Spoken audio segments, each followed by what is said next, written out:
So now I'd like to practice the difference between Western gestures versus Japanese gestures. Lots of Japanese people will go like this when they're saying no. But be careful because this means something smells bad in Western culture. So, of course, this means no in Western culture.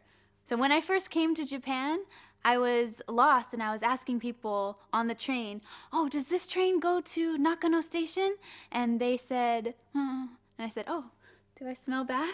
So I went to the next group of people, does this train go to Nakano Station? And they went like this, and I was like, oh, why do people think I smell bad? So be careful.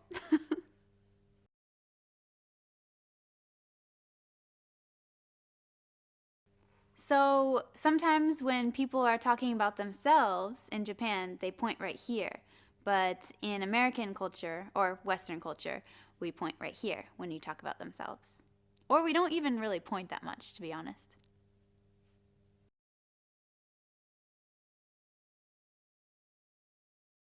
So when you beckon someone, you can go like this, which is a little bit silly or kind of sexy. So in Western culture, usually this is the way to beckon someone.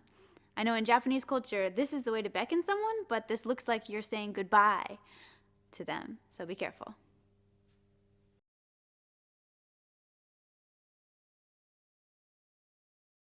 So there are a few ways to show positive reinforcement.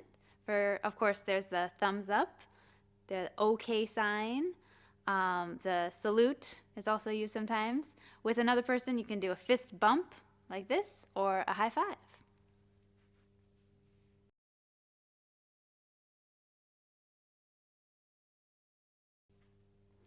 So there's also the shrug, which is like this or just like this. It means I don't know, but it's a little bit rude and a little bit too casual. So when you want to say that you don't know something, just say it without the shrug, like I don't know.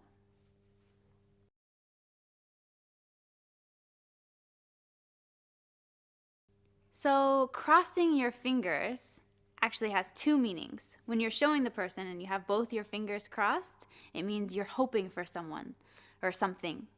Like, oh, I hope I pass the test. Fingers crossed. I hope it happens. But when you are hiding it behind your back, it means you're actually lying to someone.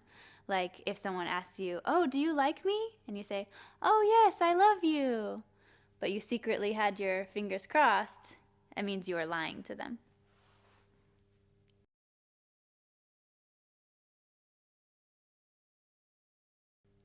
So Westerners have another expression and gesture called knock on wood. It's when you're hoping that something bad doesn't happen. Knock on wood. So, for example, if you say, I have a picnic tomorrow, and your friend says, oh, I hear it's going to rain tomorrow. You say, oh, I hope it doesn't. Knock on wood.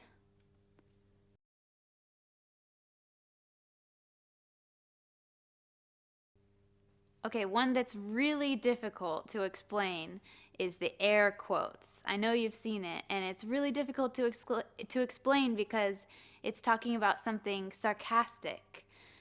So, for example, if someone is bragging about going to Harvard and you say, oh, well, you're so cool, it's using a word that you don't really believe in, like a mislabeled word.